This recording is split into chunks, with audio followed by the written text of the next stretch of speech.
The Zephyrian delegation waited in the pristine conference chamber aboard their diplomatic vessel, their crystalline forms shimmering with nervous energy.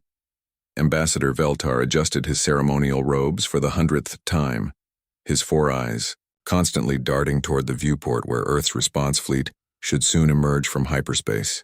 "They will come," he murmured to his aide, though uncertainty colored his telepathic transmission.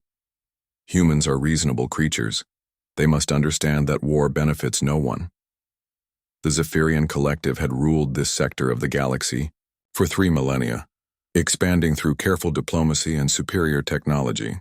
When they encountered new species, the protocol was simple: demonstrate technological superiority, offer beneficial trade agreements, and gradually integrate the newcomers into their sphere of influence. It had worked with 47 different civilizations. Humans, however, were proving to be an exception. First contact had occurred 6 months ago, when human exploration vessels had ventured into what the collective considered their territory.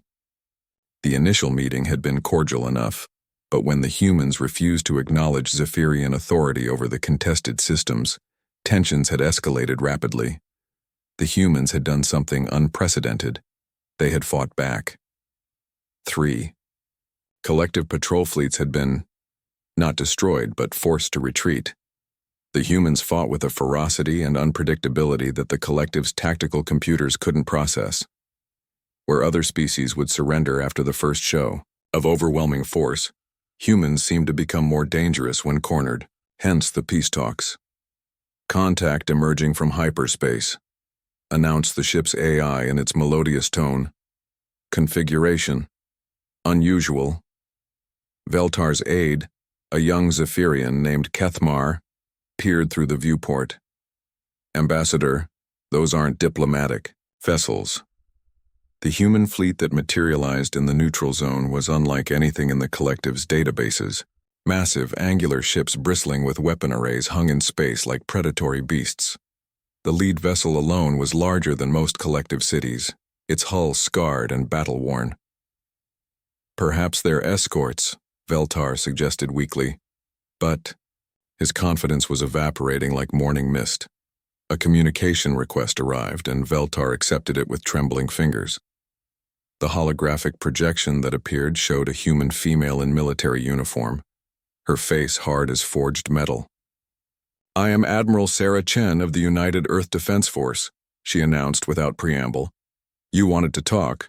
Here we are." Veltar struggled to maintain diplomatic composure. "Admiral, surely your impressive fleet is unnecessary for peaceful negotiations?" Chen's smile was sharp enough to cut crystal.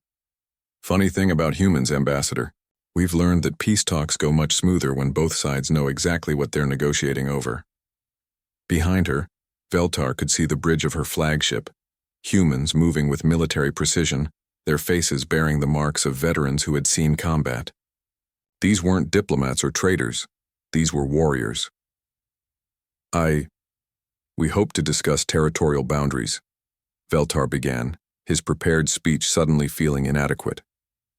"Oh, we'll discuss boundaries all right," Chen interrupted. "Let me start with ours. Every system with a human colony, every trade route we use, every asteroid belt we mine, that's human space. Non-negotiable." Kethmar leaned forward desperately. "But the collective has legitimate claims. Based on what?" Chen's voice could have flash-frozen helium. "The fact that you've bullied 47 other species into submission? That your superior technology lets you push around anyone who can't fight back?" She gestured toward the viewport where the human fleet hung motionless but menacing. "Here's what your databases didn't tell you about humans, Ambassador.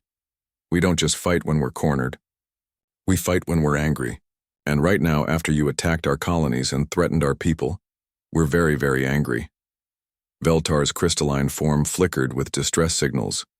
"We never intended—" "You intended to do exactly what you've done to 47 other civilizations," Chen cut him off. "Show up, flex your technological muscles, and expect us to roll over. The problem is you picked the wrong species to intimidate." She leaned forward, her eyes blazing with human determination. "You want to know what makes humans different, Ambassador? Every other species you've encountered probably thought logically. They calculated the odds, realized they couldn't win, and surrendered. But humans? We don't surrender. We adapt. We learn. We get angry. And then we get even. Through the viewport, more human ships were arriving. Sleek destroyers, massive carriers, vessels that seemed designed for one purpose only. This is your peace negotiation, Chen continued. We withdraw from all human space immediately. You leave our colonies alone. You don't threaten our trade routes, our explorers, or our citizens. In exchange, we don't turn your pretty crystal cities into radioactive glass. Veltar was rapidly recalculating everything the collective thought it knew about warfare. You would commit genocide over territorial disputes? Chen's expression softened slightly, revealing something that might have been pity. Ambassador, we don't want to fight you, but we will if you force us to. The difference between humans and your previous 47 conquests is simple. We'd rather die fighting than live kneeling. She gestured again, and tactical displays lit up showing the human fleet's weapon systems. Your ships are beautiful, elegant, perfect for intimidating civilizations that think like you do. But they're not designed to fight an enemy that doesn't care about the odds. Kethmar whispered urgently to his superior, but Veltar was beyond listening. The mathematics were becoming clear. The collective had never faced an enemy that chose battle over surrender, death over subjugation. What are your terms? Veltar asked quietly. Simple. Stay out of human space. Don't threaten human interests. Treat us as equals, not subjects. Do that, and we can talk trade, cultural exchange, mutual defense treaties, all the good stuff civilizations do when they respect each other. Chen stood, her uniform immaculate despite the scars of command. But understand this, Ambassador. If you choose war instead of peace, we won't just defend ourselves.